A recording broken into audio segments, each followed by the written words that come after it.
Shut up and sit down.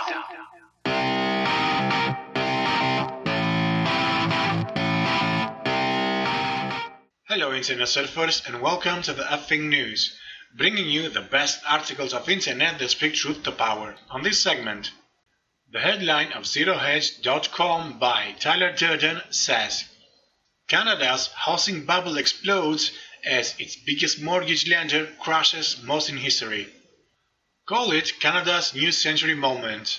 We first introduced readers to the company we said was a tip of the iceberg in Canada's magnificent housing bubble nearly 2 years ago, in July 2015, when we exposed a major problem that we predicted would haunt Home Capital Group, Canada's largest non-bank mortgage lender, liar loans in particular, and a generally overzealous lending business model with little regard for fundamentals. In the interim period, many other voices, most prominently noted short seller Mark Cohores, would constantly remind traders and investors about the threat posed by HCG. Today, all those warnings came true when the stock of Home Capital Group cratered by over 60%, its biggest drop on record, after the company disclosed that it struck an emergency liquidity arrangement for a $2 billion Canadian dollars or $1.5 billion US dollars credit line to counter evaporating deposits at terms that will leave the alternative mortgage lender unable to meet its financial targets, and worse, may leave it insolvent in very short notice. As part of this inevitable outcome, one which presaged the company's eventual disintegration and likely liquidation, Bloomberg reports that the non-blinding rescue loan with an unnamed counterparty will be secured by a portfolio of mortgage loans originated by Home Trust, the Toronto-based firm said in a statement Wednesday. Home Capital shares dropped by 61% in Toronto to the lowest since 2003, dragging down other home lenders. Equitable Group Inc. fell 17%, Street Capital Group Inc. fell 13%, while First National Financial Corp declined 7.6%. In short, the Canadian mortgage bubble has finally burst. Some more details on HCG's emergency source of funding. Home Capital will pay 10% interest on outstanding balances and a non-refundable commitment fee of 100 million Canadian dollars, while a standby fee on undrawn funds is 2.5%. The initial draw must be 1 billion Canadian dollars.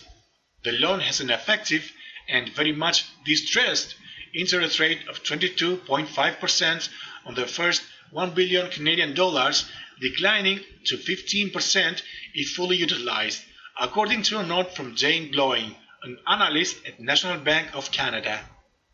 Home Capital said the credit line is intended to mitigate a sharp drop in Home Trust's high-interest saving account balances, which sank by $591 million US dollars from March 28 to April 24, at which point the total balance was $1.4 billion US dollars.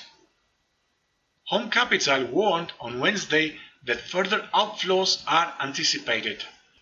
Translated, what until last night was a depositor bank jog just became a sprint.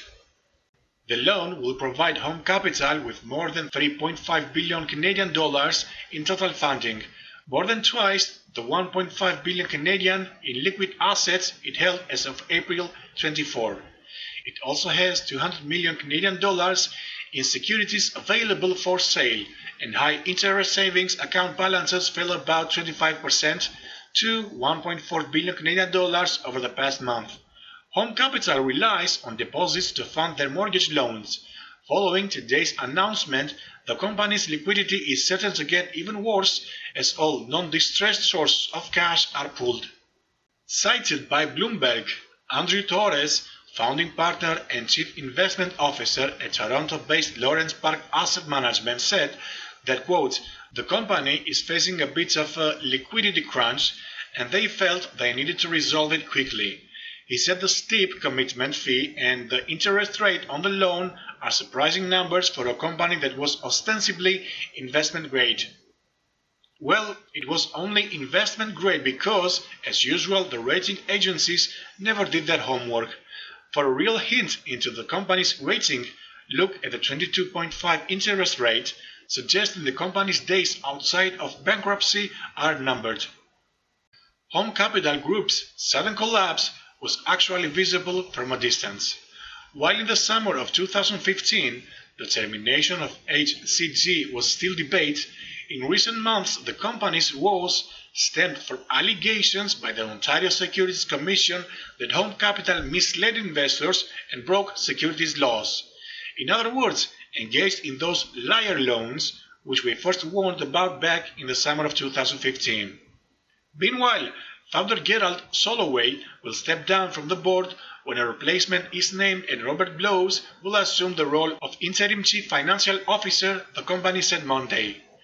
Quote, the company anticipates that further declines will occur and that the credit line would also mitigate the impact of those, Home Capital said. Amusingly, it was just 2 months ago when the company set new performance goals after reporting quarterly results targeting revenue growth of 5% or greater, diluted earnings per share of 7% or greater, and a return of equity of 15% or more over the long term, according to Bloomberg. It should add one more performance goal, stay out of bankruptcy for at least 3 months. Quote, they did what appears to be to us a very expensive deal, said David Baskin, president and founder of Baskin Wealth Management in Toronto, a former investor in Home Capital stock. Basically, they blew up the income statement in order to save the balance sheet, which I guess if you're facing an existential crisis is what you have to do, end quote. The Office of the Superintendent of Financial Institutions, or OSFI, told Canada's BNN it does not comment on specific institutions it supervises, but that it maintains ongoing relationships with those institutions and is monitoring the Home Capital situation closely. Canada's entire mortgage lending market is tumbling. Tell me what you think about the report in the comments. Thank you for watching and please share, like and subscribe to help us fight back the fake news mainstream media. This is Two Shots signing out.